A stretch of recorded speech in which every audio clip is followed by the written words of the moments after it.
Assalamualaikum warahmatullahi wabarakatuh. Selamat pagi anak-anak. Perkenalkan, nama saya Bunda Tri Sumarsi yang akan mendampingi kalian dalam pembelajaran IPA. Anak-anak yang Bunda sayangi, pada kesempatan kali ini kita akan membahas materi tentang besaran dan satuan. Adapun kompetensi dasar yang akan dicapai adalah menerapkan konsep pengukuran berbagai besaran dengan menerapkan satuan standar atau satuan baku. Sedangkan indikator pembelajaran yang diharapkan adalah yang pertama, kalian dapat menjelaskan pengertian besaran. Yang kedua, kalian dapat menyebutkan 7 macam besaran pokok. Dan yang ketiga, kalian diharapkan dapat menyebutkan contoh besaran turunan. Anak-anak yang Bunda sayangi, pernahkah kalian melakukan sebuah pengukuran? Tentunya pernah dong ya. Misal, ketika kalian diminta oleh ayah bunda guru untuk membuat garis dengan panjang 4 cm, maka kalian pasti akan menggunakan penggaris dan juga pensil atau pulpen kalian, kemudian mengukurnya menjadi sebuah garis dengan panjang 4 cm. Nah, itu adalah contoh dari pengukuran. Berarti kalian membandingkan sesuatu dengan menggunakan alat ukur. Contoh lainnya adalah ketika kalian ingin membuat baju, ya. Biasanya seorang penjahit akan mengukur badan kalian, tinggi, lingkaran pinggang, tangan, kaki, dan lain sebagainya.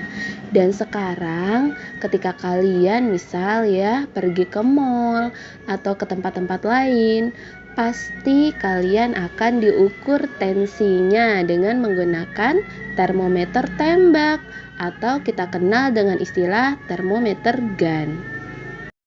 Baiklah anak-anak, langsung saja kita masuk ke materi tentang besaran. Yang dimaksud dengan besaran adalah segala sesuatu yang dapat diukur. Nah, di sini Bunda punya contoh beberapa gambar artis Korea. Nah, sekarang kita lihat ya. Yang pertama adalah Kim So Hyun. Yang gambar kedua adalah V dari member BTS. Dan yang ketiga adalah aktor yang katanya tampan, Lee Min Ho. Nah, dari ketiga gambar tersebut, kalau Bunda tanya, mana sih yang paling ganteng? Nah, pasti setiap orang berbeda-beda ya. Ada yang bilang Lee Min Ho lebih ganteng daripada V BTS, namun sebaliknya gitu ya. Nah, kegantengan itu adalah hal yang tidak dapat diukur dengan pasti, tergantung siapa yang bilang, ya.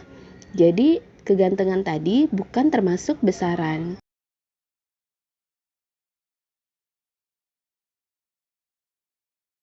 Nah, besaran ini terbagi menjadi dua. Ada yang disebut sebagai besaran pokok, yaitu besaran yang satuannya telah ditetapkan terlebih dahulu dan tidak diturunkan dari besaran lain. Berikut merupakan 7 dari besaran pokok yang umum kalian harus tahu. Yang pertama adalah besaran panjang dengan satuan meter. Yang kedua adalah besaran pokok massa dengan satuan kilogram. Yang ketiga adalah besaran waktu dengan satuan sekon. Yang keempat adalah besaran suhu dengan satuan Kelvin. Yang kelima adalah besaran kuat arus dengan satuan ampere. Yang keenam adalah besaran pokok intensitas cahaya dengan satuan kandela. Dan yang terakhir adalah besaran pokok jumlah zat dengan satuan mol. Nah, anak-anak, setelah tadi kita mempelajari tentang besaran pokok, sekarang kita mempelajari tentang besaran turunan. Namanya juga besaran turunan. Turunan artinya besaran yang diturunkan dari besaran pokok. Contohnya adalah sebagai berikut. Yang pertama adalah luas. Luas diturunkan dari besaran pokok panjang dikali panjang, ya. Yang kita tahu untuk luas misalnya luas persegi panjang. Rumusnya adalah luas sama dengan panjang kali lebar, ya.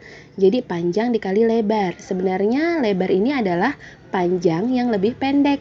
Sehingga dikatakan luas diturunkan dari besaran pokok panjang dikali panjang dengan satuan meter kuadrat. Contoh besaran turunan yang kedua adalah kecepatan. Kecepatan diturunkan dari besaran pokok jarak dan waktu. Dengan rumus kecepatan sama dengan jarak dibagi waktu, sehingga satuan untuk kecepatan adalah meter per sekon. Nah, anak-anak, sebenarnya besaran turunan ini banyak sekali contohnya, seperti percepatan, daya, volume, kemudian momentum, usaha, dan lain sebagainya. Nah, nantinya kita akan belajar lebih jauh dalam pembahasan lebih lanjut. Nah, bagaimana pembelajaran hari ini anak-anak? Semoga kalian dapat memahaminya dengan baik ya. Sekian yang dapat Bunda sampaikan, dan ingat selalu protokol 5M. Mencuci tangan, menggunakan masker, menjaga jarak aman, menghindari kerumunan, dan mengurangi mobilitas. Billahi taufiq wal hidayah. Wassalamualaikum warahmatullahi wabarakatuh.